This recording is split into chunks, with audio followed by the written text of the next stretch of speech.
bismillaahi raxmaani raxiim subax wanaagsan dhegaystayaal qodobada wararka raadiyaha kulmiye kuwooda ugu waaweyn saaka waxaa ka mid ah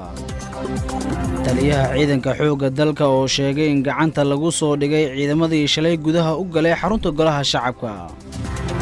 xildhibaanada ka tirsan golaha shacabka oo ka hor yimid xarigga loo geystay ciidamada ilaalinayay guddoomiyaha jawaari wafdi ka socda beesha caalamka oo maanta lagu wado inay muqdisho u yimaadaan sidii xal loogu gaari lahaa khilaafka u dhexeeya xubnaha golaha shacabka ciidamada ammaanka oo saaka u xihan qaar ka mid ah waddooyinka magaalada muqdisho maraykanka oo kordhiyey xaaladda degdeg ah uu saaray soomaaliya sannadkii 2010 dowladda Australia oo liiska qaxootiga ka saartay waddamo ay ku jirto Soomaaliya hogaamiye islaamiyiinta Maali ka tirsan oo maxkamad la horgeeyay iyo dowladda Raashka oo laga diiday codsi ku aadan baarista hubka kiimikada Hormuud Telecom u doono adeeg isgaarsiineed oo casri ah Hormuud Telecom u doono internet xawaarihiisu sareeyo adna qaado Hormuud saaxiibkana u qaad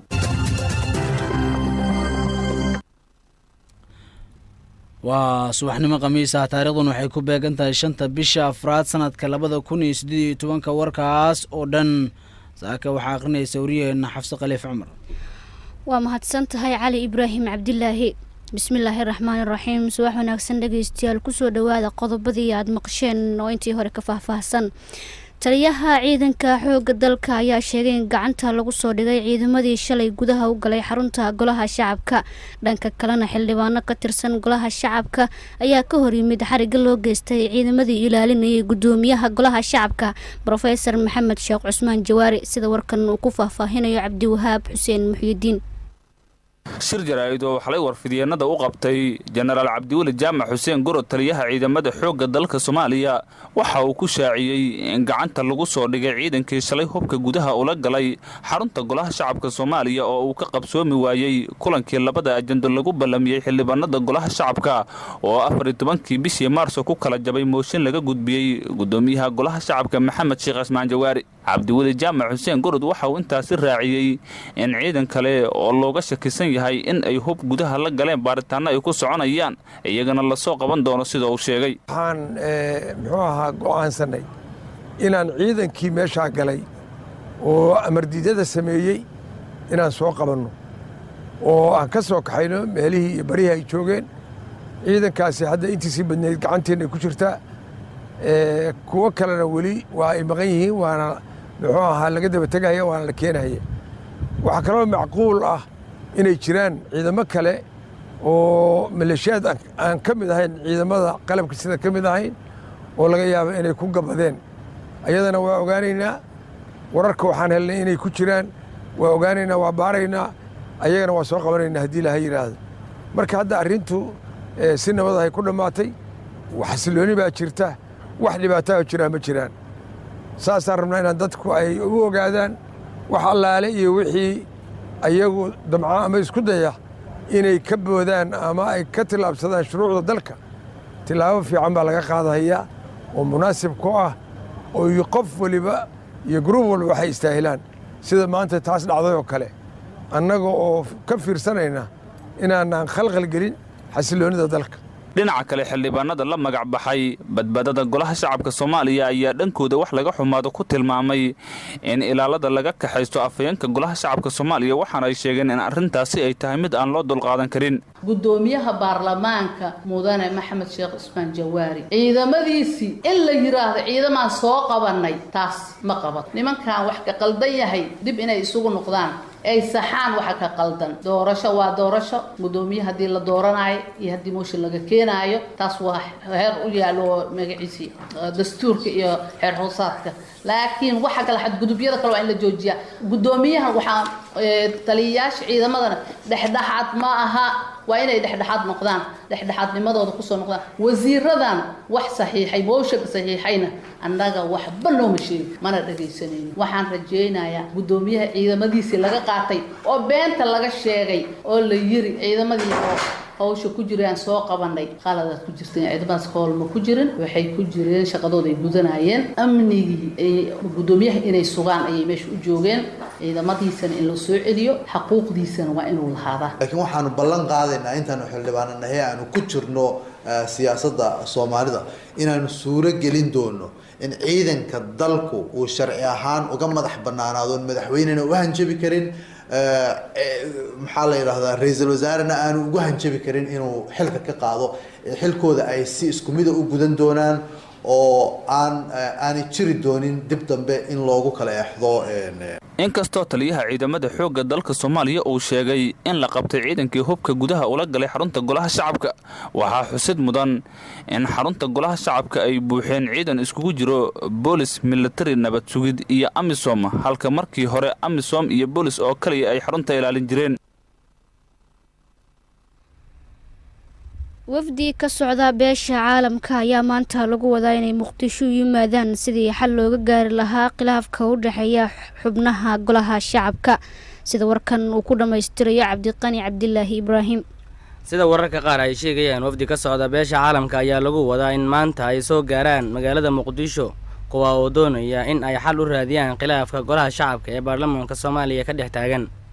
mas'uuliyiinta kala socda wadamada qaar ee taageera dawladda Soomaaliya ayaa marka ay maanta Muqdisho yimaadaan waxa la tilmaamay inay kulamo la qaadan doonaan madaxweynaha Soomaaliya Maxamed Cabdullaahi Farmaajo ra'iisul wasaaraha xukuumadda gudoomiyaha golaha shacabka Professor Jawaari iyo ku-xigeenadiisa in xal loo helo khilaafka tan iyo bishii hore ka taagan golaha shacabka ee baarlamaanka Soomaaliya ayaa ay diiradda saarayaan mas'uuliyiintani oo sidoo kale la tilmaamayo in ay xiriiro la soo sameeyeen madaxda dalka ka hor inta aysan Muqdisho imaan wararka qaar ayaa waxay sheegayaan in beesha caalamka ay wado dadaalo ah in xal la dhex dhigo xubnaha iskhilaafsan ee hay'adaha dawladda si la iskula shaqeeyo aan cidna meesha looga saarin habeen ka hor ayaa Muqdisho wakiilada qaramada midoobay iyo midowga Afrika ee Soomaaliya waxa ay la kulmeen madaxweyne Farmaajo iyo gudoomiye Professor Jawaari waxaa maalinkii labaad xiran wadooyinka qaar ee magaalada Muqdisho iyadoo ay u xiran yihiin qaar ka mid ah ciidamada ammaanka Axmed Maxamed Xaaji ayaa warkan dhameystiraya waxaa saakay oo khamiis ah xiran qaar ka mid ah wadooyinka magaalada Muqdisho kadib markii dadka ay ku soo tooseen ciidamada ammaanka oo xiray wadooyinka gaadiidkana u diidaya socodka wadooyinka xiran saakay ee gaadiidka rayidka ah loo diidayo ayaa waxaa ka mid ah isgoyska Sheekh Cali Suufi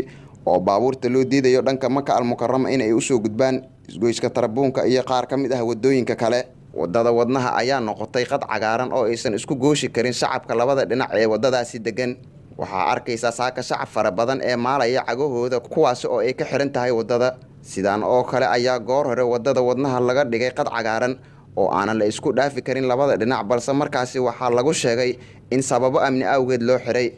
waxaana la tusaaleyn qadka cagaaran ee saaka laga dhigay wadada wadnaha ee magaalada Muqdisho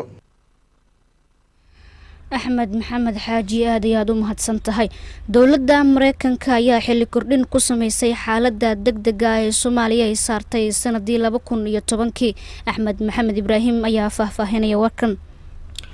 madaxweynaha dalka Mareykanka Donald Trump ayaa saxiixay muddo kordhin lagu sameeyay xaaladda degdega ah ee uu Mareykanka saaray Soomaaliya sanadkii 2010 arintan waxa ay la xiriirtaa walaaca Mareykanka ee argagixisada iyo burcadbadeedda waxaana xaaladda ay Soomaaliya ku jirto Mareykanka uga diiwaan gashan tahay degdeg taasi oo dhicisay bisha May ee soo socota madaxweyne Trump ayaa arbacadii saxiixay muddo kordhin hal sano ah oo lagu sheegay in halista argagixisada iyo burcadbadeedda Soomaalida ay weli taagan tahay warqad ka soo baxday aqalka cad ee Mareykanka ayaa lagu sheegay in markii ugu horeysay xaaladan la soo rogay sanadkii 2010 dhowr jeerna la kordhiyay iyadoo xaaladda degdega ah ee ugu dambeysay ay dhacisay bisha Abriil aynu ku guda jirno Mareykanka ayaa dagaal kula jira xarakada Al-Shabaab waxaana inta badan uu geystaa weeraro u badan dhinaca cirka oo ay fuliyaan diyaaradaha aan duuliyaha lahayn ee dalkaasi laga leeyahay taliska Mareykanka ee qaaradda Afrika ayaa sheegaya in iyaga oo la shaqeynaya dawladda Soomaaliya iyo AMISOM ay howlgalo ka dhan ah Al-Shabaab ay ka fuliyaan Soomaaliya dawladda Australia ayaa liiska qaxootiga ka saartay wadamo badan oo ay ku jirto dawladda Soomaaliya Aamina Cadow Guure ayaa warkan faahfaahinaysa dawladda Australia ayaa liiska dib u dejinta qaxootiga ka socda wadamada Soomaaliya, Iiraan, Suudaanta Koonfureed u diiday iyada aan wax faahfaahin ah ka bixin sababta ka dambeysay arintaasi Australia ayaa qaxootiga ka socda waddamadani u sheegay in aysan suuragal ahayn in la aqbalo codsigooda isla markaana ay dib u dejin ka heli karin dowladda Australia. Mashruucani ayaa markii hore qorshuhu wuxuu ahaa in ay ka faa'iideystaan dadka dalalkooda ay ka jiraan colaadaha iyo maamulada gacanta adag, waxaana wadamada la ogol yahay ka mid ah koonka Afghanistan, Eritrea, Ethiopia, Myanmar, Bhutan, Syria iyo Iraq. Hay-adaha u dooda xuquuqul aadanaha ayaa arrintan dhaliilay aadna u cambaareeyay, waxayna ku tilmaameen nasiib darro weyn iyo xadgudubyo dhanka bini'aadanimada ah oo ay ku kacayso dowladda Australia.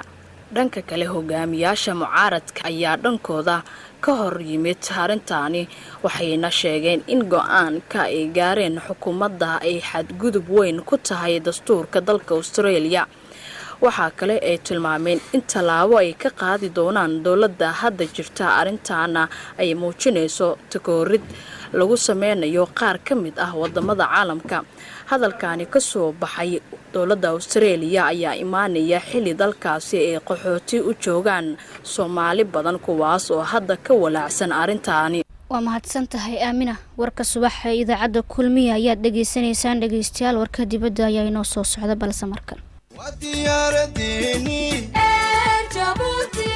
duulimaad raaxa leh degdegsiimaya ammaano ayr Jabuuti u doono.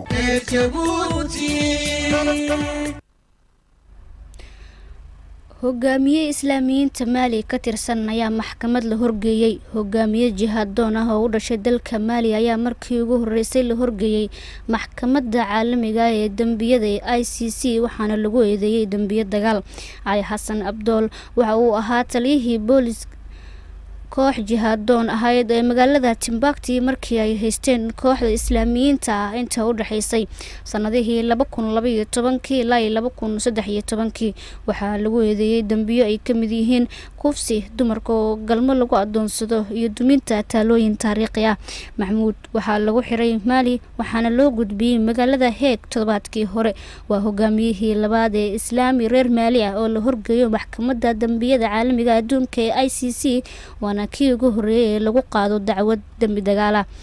ugu dambeyntiina dowladda Ruushka ayaa laga diiday codsi ku aadan baarista hubka kiimikada. baarayaal ka socda wakaaladda caalamiga ee hubka kiimikada ayaa ku gacan sayray codsi Ruushka kaga yimid oo ahaa in khubaro kiimikada ku takhasusay oo dalkiisa ka socda ay ka qayb qaataan baaritaan cusub oo lagu hayo dhacdadii saameynta badneed ee Salisbury. codbixinta loo qaaday codsiga Ruushka waxaa ka soo baxay 6 cod oo lagu ogolaaday iyo 15 cod oo lagu diiday, sidaas ayna ku timid diidmada dalabkii Ruushka. wasiirka arrimaha dibadda Ingiriiska Boris Johnson oo codbixinta u riyaaqay ayaa waxa uu yiri marka horeba Moscow ujeedo kaliya ay lahayd taas oo ah inay shariirto xaqiiqada oo ay marin habaabiso shacabka. waxaanu intaa ku daray in beesha caalamka arrinta ay ka gaartay xeelada Ruushka sidaana lagaga hortagay isku daygii ahaa inay mujaxaabiso baaritaanka caalamiga ah ee ku socda kiimikada dalkaasi.